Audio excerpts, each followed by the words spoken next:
Here.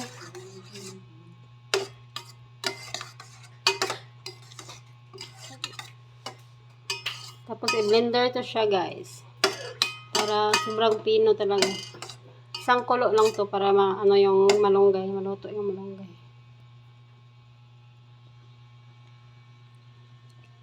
Ano lang yung para hindi siya malata.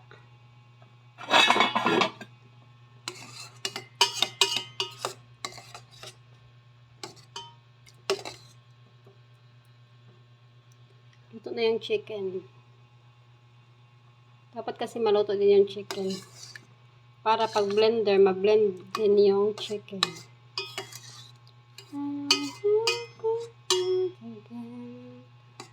Oh! Vitamins ng baby.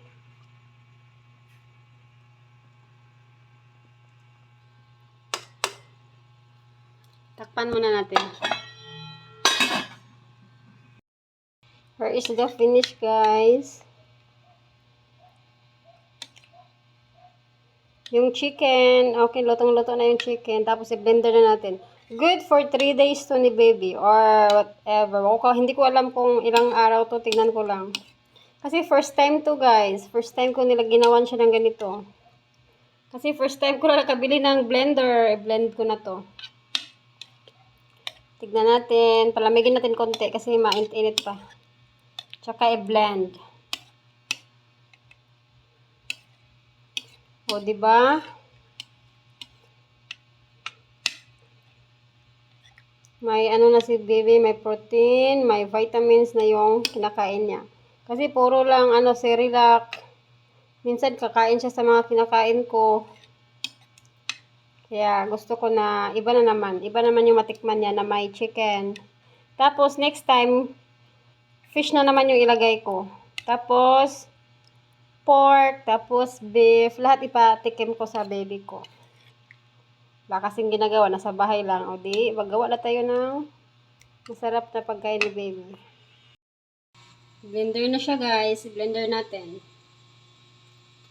Ganyan siya kadami.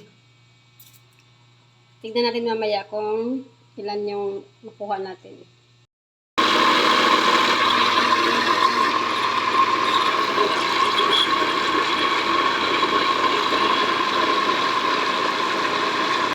Ito yung mga lagayan natin, guys.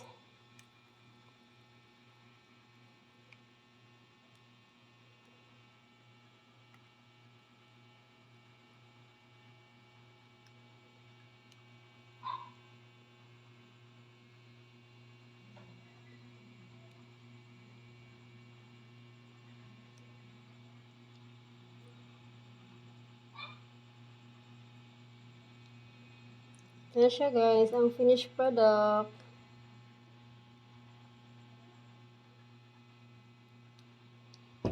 Yan.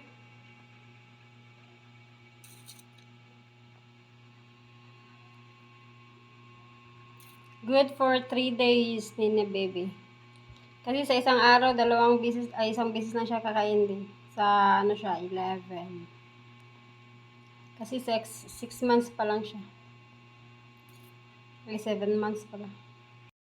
Ito na siya, guys. Here is the finished product. Good for 3 days.